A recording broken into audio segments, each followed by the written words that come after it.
Discover South Korea, Day 7.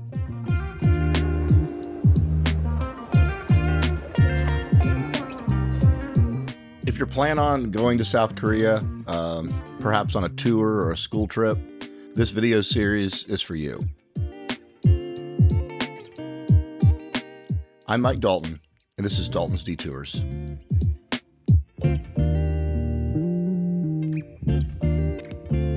So it is our final day in Seoul. It is a Sunday, and a little bit of concern on whether things are going to be open or not, so we weren't really sure. It's also going to be a day where our group is going to be divided. The Chicago group and one family from our group are going to the DMZ. They're doing a tour up near North Korea, and this is something that EF does as a separate excursion, so it costs extra money, and they had to get up kind of early and go. The remainder of our group, which interestingly enough was really just one big family, there was about 12 people, and they have relatives in Seoul, so they're going to spend the day with their relatives. So anyway, that leaves the chaperones, me and Mandy and Abby, kind of in a strange position. I don't think I've ever really been on an EF tour, which is we don't really have anybody to deal with today. Everyone's gone. And so we decided to use it as an opportunity for us to, try out the Seoul Metro, which we had not used yet, and just kind of see a few things that were on our list that were not on the school trip itinerary. And we pretty much had, from say 8 a.m. until 4 or 5 p.m. to do whatever we wanted. And we made our way down to the local metro station. And just like most metro systems, they have kind of a tap-on, tap-off card. And so we stopped at a local little convenience store inside the metro, and we got a T-Money card, put the equivalent of like $10 on it. And now we have access all day just to simply tap on and tap off. It'll charge, the equivalent of $1 to $2 per trip. So once we got our card and we managed to navigate the system, we kind of had a rough idea of what we wanted to do. We started out by heading across the river to Gangnam. And Gangnam is kind of a wealthier district of Korea. They had a place there called the COEX Mall. And inside the COEX Mall is the Starfield Library. You see this library a lot on social media. It's kind of really cool, great photo op, but we wanted to go and see it. Wandered around a little bit, took some pictures, and kind of walked the mall a little bit to see what, a Korean mall is like. And again, my experience with Asia generally is the malls are pretty spectacular in the big cities. And once we kind of spent time there and had a coffee and so on, we wandered down the road to see the statue dedicated in 2015 to the South Korean music hit Gangnam Style. It made this area somewhat famous worldwide. I had never heard of Gangnam in Korea until this song came out. It is a metal sculpture that shows two fists overlapped in the style of the song's kind of horse riding dance move. It was built outside of this mall because they filmed some of the music video there. The song was released in 2012 by a singer named Psy, and interestingly, it's the most watched YouTube video of all time.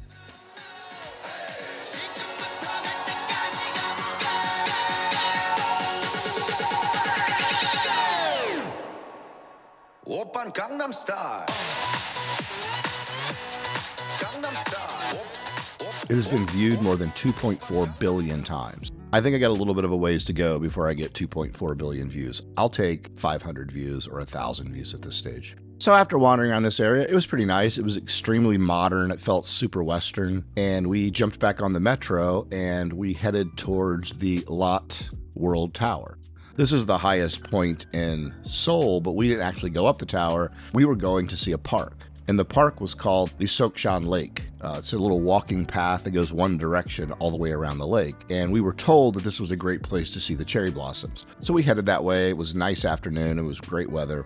Unlike Japan last year, where the cherry blossoms were just in full bloom. We were kind of really early on the cherry blossoms, I think, in Seoul. Either that or they bloomed late. I don't really follow all of that, but there were cherry blossoms blooming, but it was definitely not probably what it was 2 to 3 weeks after we left.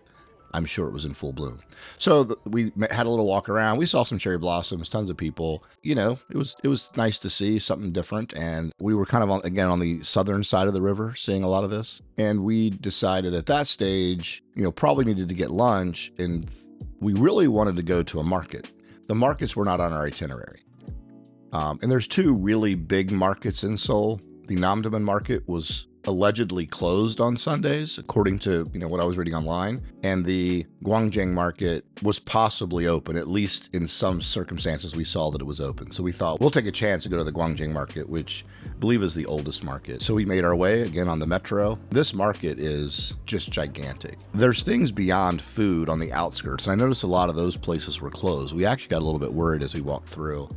And then you could just hear the people. And when we got to the place where the food is in the market, it was just jam-packed. There were several sections. It seemed like each section kind of had a certain style of food, and everybody was serving the same thing. At one point, we just found a place that had 3 empty seats, and we just sat at it, kind of like at a little bar, and just kind of did a Korean taste test of different cuisine at the market.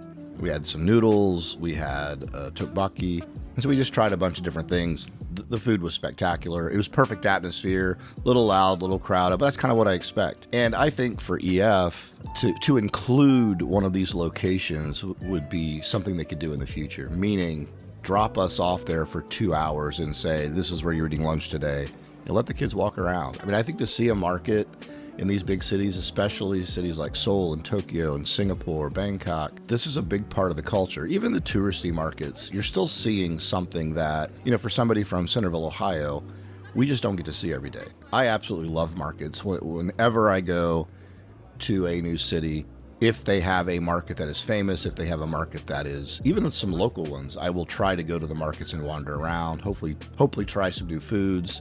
I just like the atmosphere. Maybe it's because I just don't have access to it every day. I just think it gives you a sense of the city. In fact, I've done food tours of markets before. It's kind of what I like, so I really enjoyed it. We made our final metro trek back to the Myeongdong area. We had a little bit of time, so perfect for us. We wandered that street food area again and tried a few little things for post-lunch dessert. And then we met the big group back at Myeongdong Theater. We went to see a thing called a Nanta Performance.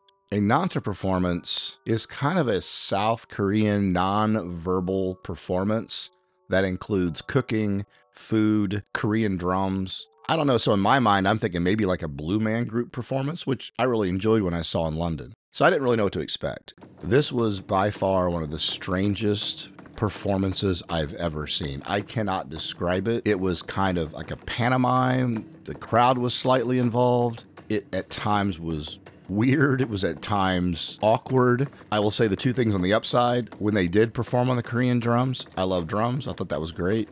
And it was a nice short performance. It wasn't 3 hours long and it didn't drag out. So it was, but personally, I just didn't like it. Now, the students that we took loved it. They absolutely loved it. I had to wait on them. The group went to dinner while they got their pictures taken with the performers. So what do I know? The students enjoyed it, and it is a student trip, and I guess it was geared more towards kids. I didn't really get it, but they really enjoyed it, so I suppose EF should maybe consider keeping it. So anyway, after the performance, we went to our final dinner. It was Samgyeopsal. It translates to 3-layered pork. I think we would call it pork belly, and it's really good. It's pretty typical of, it's kind of like a Korean barbecue with pork, and you've got all the banchan, tons of plates of food, you got all the sauces. And so again, it was a nice way to finish off the trip with another family style Korean meal. And that was it. We kind of hung around that area, grabbed a coffee, and we headed back to the hotel. And so for that last day, it was for us, it was a great day. I mean, we didn't have any responsibilities. Everybody was doing their own thing. We got a chance to see some things that kind of checked off the list of what we were wanting to see in Seoul. Again, it was another great day and another great meal. Now we're heading back. We got to catch our flight at Incheon Airport, and we're going to fly back to New York. It's about 13 hours, grab our connection to Cincinnati and head home. Nobody was really looking forward to going back. I mean, it's spring break. Immediately when we get back, we're all going back to school. I was just finally getting over my jet lag. And I know when I get home, I'm going to be repeating that process. So the downside of the school trip over spring break and the short amount of time in Korea is you really don't ever quite catch up on your sleep for the week you're there and for the week you get back. But it was well worth it. I will take jet lag any day to be able to do a trip with students to a place like South Korea or Japan or any place like that. Well worth the jet lag I'm about to hit when I get home. This is Dalton's Detours.